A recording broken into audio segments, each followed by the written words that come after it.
If your ink's too slow and your nib won't flow, here's one of the places that you can go. Larry is here to see you through with Mr. Announcer and Cubby too. It's Larry's Fountain Pen Reviews.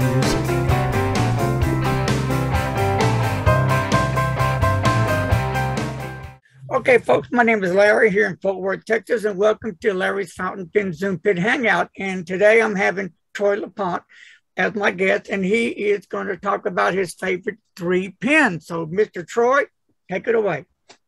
Thank you, Larry. Now, your name's not used, so yeah, I didn't make it for used top 3, but at least I'm here for Larry's version of the top 3 pens. Yeah, that's cold, but go ahead. Yes. We love you, Juice. We still love you, Juice. Okay. All right. It's hard to narrow down to just 3. I mean, I've got catalog 450, 460 pens, and some of them are awesome.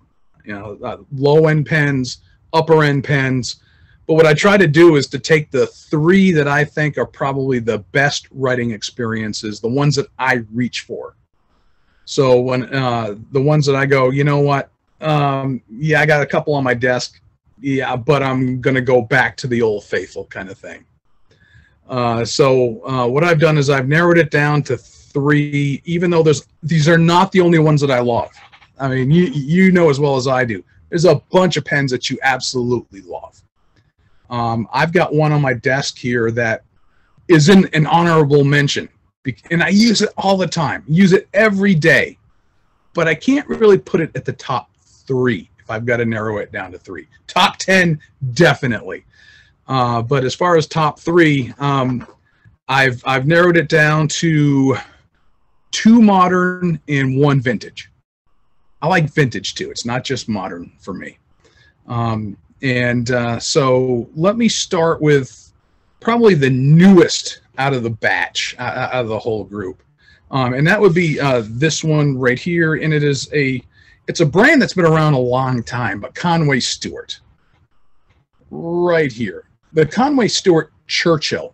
I did a video on this, and it's got a really nice presentation box to it. I didn't whip out the box and everything because we're just doing a Zoom call kind of thing. But the Churchill it's an oversized pen. It's made out of a beautiful acrylic. When I first saw a Churchill, I was at a pen show, and I looked at it and I said, "That's a gorgeous pen." Conway Stewart, I'm familiar with the brand, good quality, been around a long time, and quite honestly, they were up over about $1,000, $900 to $1,200, depending upon what model it was and who you bought it from. But I saw the Conway Stewart Churchill, and I said, I want one. This is not the same color, however. This is the Excalibur color. So they've got the exact same model, just in different acrylics. This one happened to be at a really good price, about half of what I was seeing them going for online. It was slightly used. I don't even know if it was ever inked when I bought it. So I went ahead and picked that up. So it is oversized.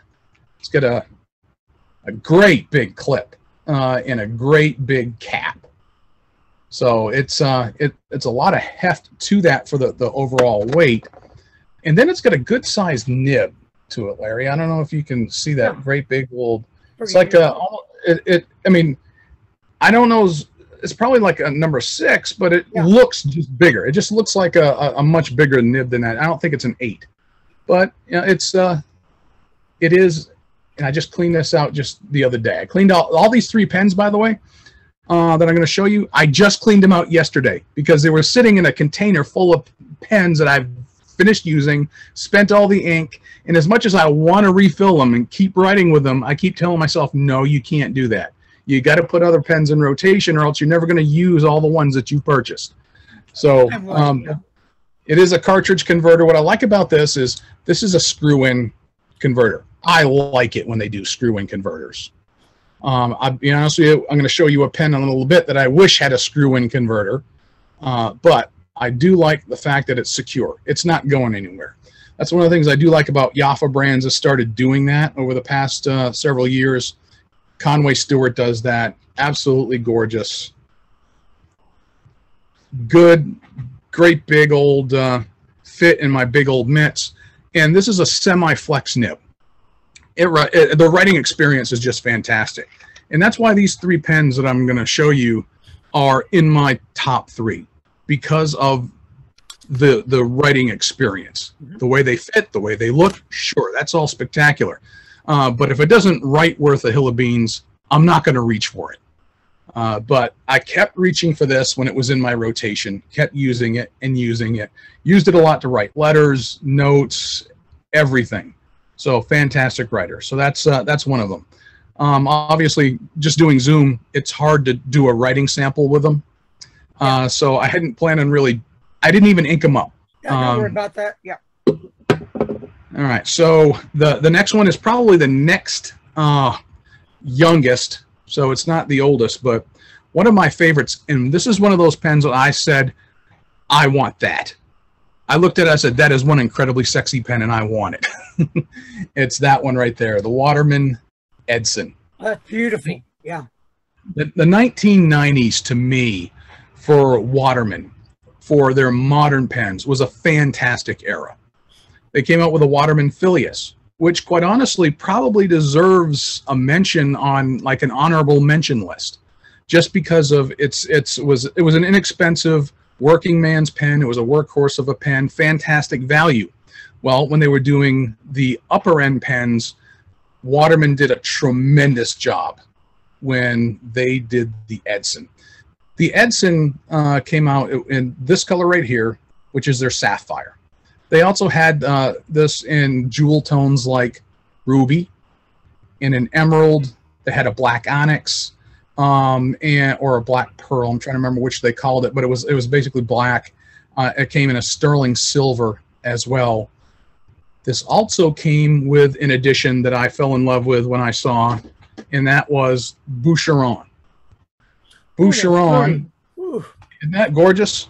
That is gorgeous. Essentially, it's the same thing as the sapphire, but the Boucheron jewelry company out of France took over 3,000 of these pens, and they did a gold overlay filigree on that. Gorgeous. They actually put in some sapphire jewels on the cap itself. So there's actual intrinsic value on this particular pen. So this was one that I said, I absolutely love it. And believe it or not, these now are going, I've seen them online for about $3,000. Wow. Yeah, I did not pay that for this particular pen, but I'm seeing these go for up to $3,000 and then some. And you can see them less than that even, but these are a fantastic, gorgeous looking pen. And I just said, that's one that I really got to have. So I went ahead and I actually got this one before I got this one. All right. Now they continued, the jewel, the gold overlay. Yeah. On that pen. Now, one of the things about this pen that I really loved was the design of that section in the nib. And you've got that, you can't call it an integrated nib, but it's an inlaid nib. All right. So it's rigid. You're not going to get anything out of it, and really in terms of flexibility. I'm not expecting to, okay? But the writing experience with this is absolutely phenomenal. People may be a lot more familiar with the Waterman Karen, which is still in production today. Yeah. These ended production in the 90s. I wish they still made them, because I would be adding some more to my collection. But this is kind of the forerunner to the Karen, where you've got that beautiful inlaid nib. And I can tell you the writing experience on this medium nib, to me, is better than the Boucheron edition that I've got in the fine. The medium nib on this Waterman is just buttery smooth, fantastic writer. Just absolutely fell in love with it first when I saw it in its design. And then just the performance was awesome. So when you pull it off, and I've got a light that I wish I could have just shined up in here, but it actually does have a nice jewel tone that shines through. It is a cartridge converter pen, so you can use a Waterman converter in it. This one had also a cartridge that came with it. The cartridge actually works better in the Boucheron. If I've got one critique about that Boucheron edition, I think the tolerance level on that particular pen is just a little bit off because it doesn't work well with a converter. It works better with a cartridge for some stupid reason, and I don't think it fits quite as snug, so there may be a slight tolerance issue on the manufacture of that. Another thing that I really like is you look around here, you've got those 3 nibs, which are spring-loaded. Right. And that's how you get a nice, beautiful snap on that cap every single time. The design on that clip is, kind of an overlay on top of it. So it's not, riveted. It's not stuck into the side. It's not where you've got a cap that screws off and a clip, a stamped clip that just kind of sits there. It's actually overlaid on top of that cap. So this is one of those that when I have it inked up, and it's one of those I've debated, am I going to constantly keep it inked up because it's that good? I said, no, I've got to resist that. I've got 450 other pens to use. Troy, you can't do that to yourself. So this is one of those, if I had to get rid of everything in my collection, these are some of the ones that I would keep, and I would just forego everything else. Okay. So that's probably my number 2. These are in no particular order, by the way.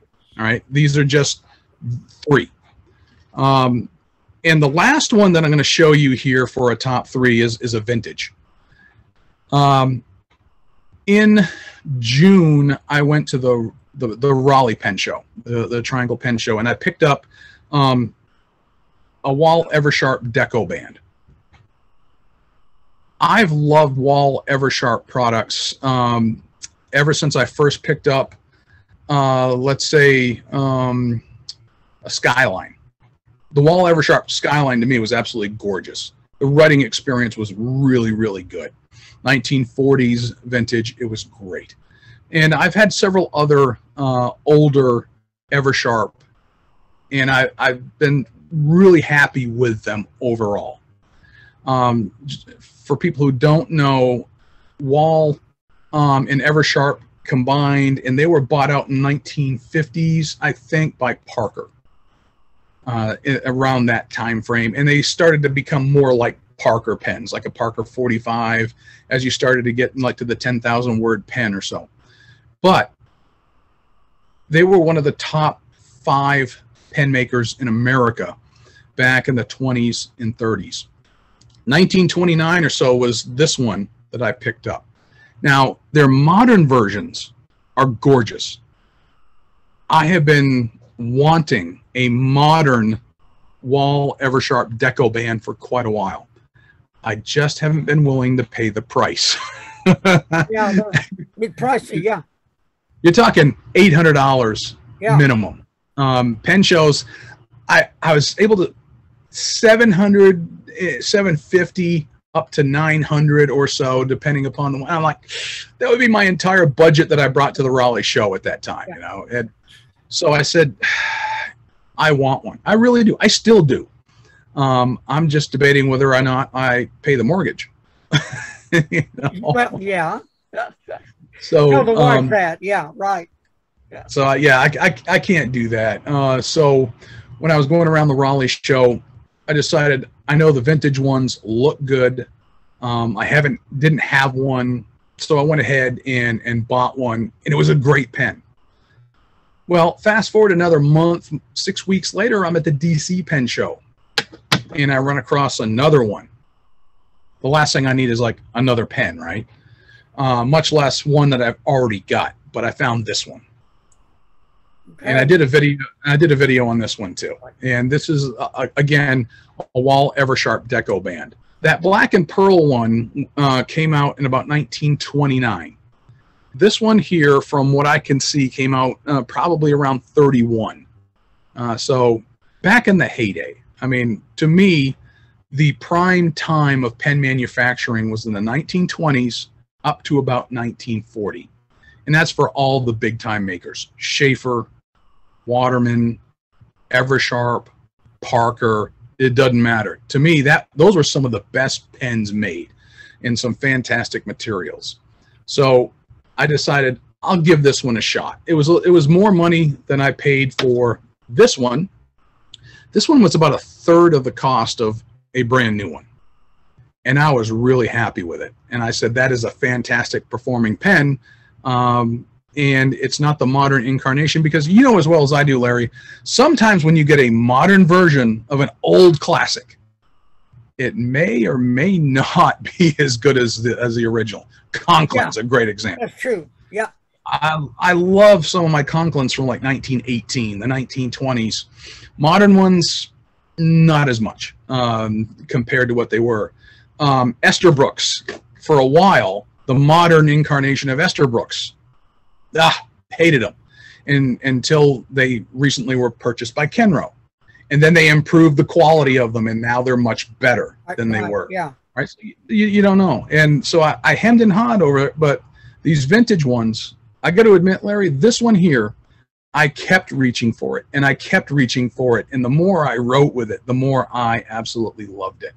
So you've got a beautiful deco band. You've got you've got that seal, the Eversharp, the wall seal on there. A great looking clip, obviously a lever filler. It's not perfect, but it's still a gorgeous pen. You pull it off, and it's got a a nice, beautiful, incredible nib to it. And this is a stub. This turns out to be somewhat of a stub, and actually, it's slightly angled to it. So I was like, let's give it a try. I first went to write with it, Larry. It wouldn't write. I was like, really? I paid that much money for it? Because I paid more for this than I did for the other one. All right, well, let's rip it apart. And the thing is, this came out of the estate of Cliff Harrington. And if anybody who's been around pen shows in the past years has probably gotten to know Cliff a little bit. And he recently passed away. Cliff knew he was going to be passing away, so he was sending a lot of his collection up to Mike Daigle out of Massachusetts. And Mike's real commonly found online on eBay, Facebook groups, and at pen shows. So Mike was there, and he was selling off some of the collection that was left over from Cliff's estate. And this was one of them. And he couldn't verify whether or not it was restored or not. Okay, fine. I said, I know how to change an ink sac.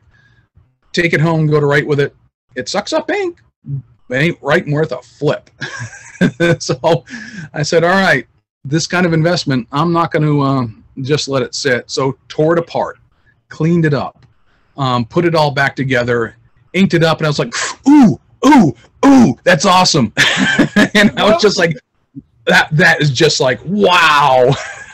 So I was impressed with it, and like I said, I kept reaching for it and kept writing with it, and I kept running it dry, so refill it a couple of times. Letters that I've written to pen pals like yourself probably have this particular pen having been used just within the last month.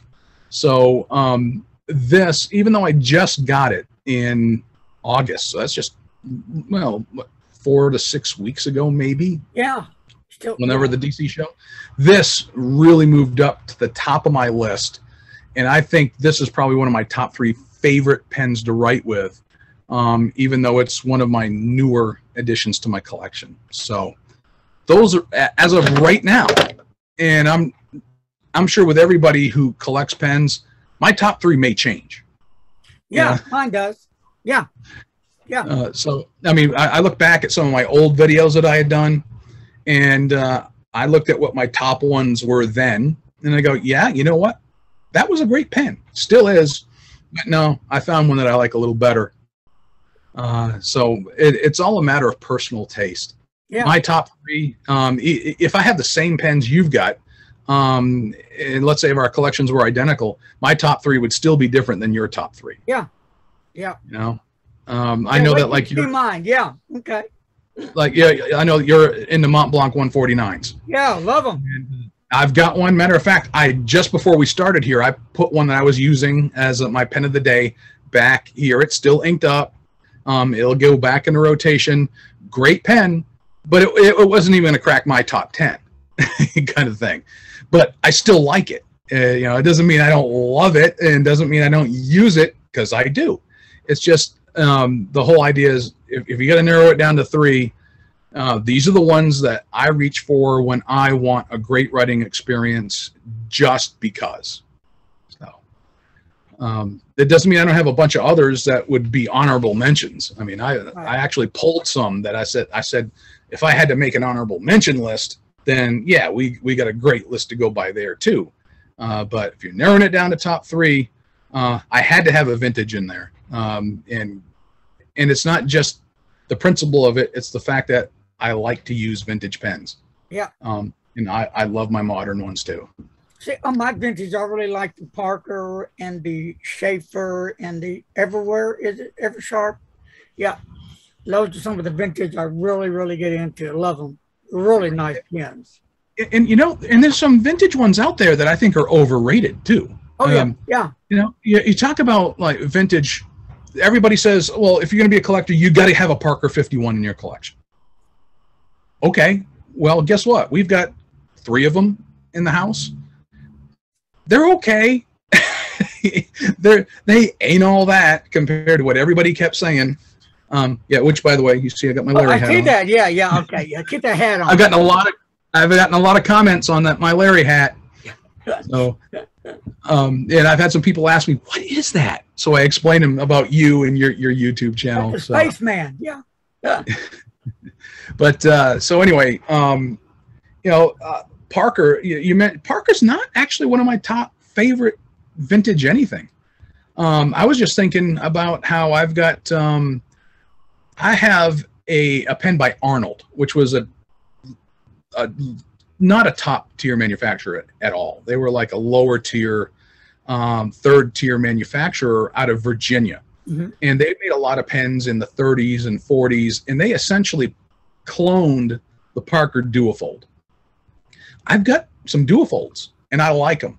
But this little cheap Arnold that I restored myself, writes fantastic. You know, and it's one of those. It was one of those little hidden gems, and I like when you run across those. I mean, even on modern pens out of Asia, every once in a while you run across one and you go, "Ooh, that's a surprise!" Yeah, yeah, that actually looks really, really good. Yeah, you know, there's one that a friend of mine sent me. Bill sent me a Hero 656, a copy of the 51, I believe, and that pen is a monster. It's a dynamite pen. I was just flabbergasted, you know, because, you know, John with the Moon Man recommended it to Bill, and then Bill got me one. And wow, it's really a nice pen for what, under $5? Yeah, I've got one that came to mind is the D-like Submarine. Yeah. And I wrote with that one the first time. I was like, wow, you know, for a cheap pen that I paid like $3 for, that one was actually pretty good. It's one of, oh, there's one in the wing column. You know, and I haven't used it in quite a while, but when I was going down my list, just looking in preparation for our meeting today, and I ran across that one. Hey, that's one of those little hidden gems right there. Keep on scrolling down the list and looking for others. So. All right, my friend, we're going to go ahead and cut it off, and we're going to try to get this on today. So I guess, well, Troy, thanks again for sharing your top 3. And I know it's a difficult thing to do. I know I have one heck of a time doing it myself. It's just something that's hard for me to do. But I'm not going to share any of them with you right now. I want you to see mine, and you're going to laugh when you see one of them. I can't tell you why. You'll laugh. I promise you. All right. All right. Well, I look forward to seeing what you've got. Take care. God bless you, man. Good luck. All right, buddy. Election, my friend. Take care. Bye-bye.